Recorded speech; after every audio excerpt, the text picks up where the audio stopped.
بسم اللہ الرحمن الرحیم۔ سلطان صلاح الدین ایوبی کا جاسوسی کا نظام پوری دنیا کی جنگی تاریخ میں ایک مثال ہے۔ سلطان صلاح الدین ایوبی نے فرمایا تھا، اگر آپ دشمن کا ایک جاسوس پکڑ کے مار دو تو سمجھو آپ نے دشمن کے 1000 جنگجو مار دیے۔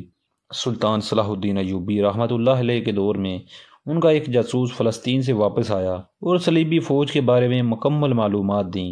سلطان نے اس کو تنخواہ کے علاوہ قیمتی تحائف دیے۔ اس پر فوج کے سپاہیوں نے اعتراض کیا کہ ہم لوگ ہر میدان میں آپ کے ساتھ لڑتے ہیں، ہمیں قیمتی تحائف کیوں نہیں دیے جاتے؟ تو سلطان نے جواب دیا، جب آپ لوگ لڑتے ہیں تو میں آپ کے ساتھ ہوتا ہوں۔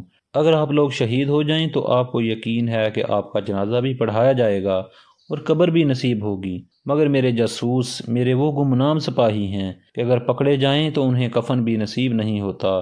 یہ میری آنکھیں اور کان ہیں جن سے میں میلوں دور دشمن کو دیکھتا اور سنتا ہوں۔ اگر یہ چاہیں تو اپنے ایمان کا سودا کر کے میرے لیے شکست کا باعث بن سکتے ہیں، مگر وطن سے دور دشمن کے اندر رہ کر یہ لوگ اپنا ایمان نہیں بیچتے اور محمد صلی اللہ علیہ وآلہ وسلم کے دین کے لیے اپنی جان ہر وقت ہتھیلی پہ رکھتے ہیں، اس لیے یہ تم سے زیادہ انعام کے مستحق ہیں۔ سبحان اللہ۔ امید کرتا ہوں دوستو یہ سٹوری آپ کو پسند آئی ہوگی۔ اگر سٹوری اچھی لگے تو چینل کو سبسکرائب لازمی کر لیں تاکہ ہماری ہر لیٹسٹ ویڈیو آپ تک بر وقت پہنچتی رہے۔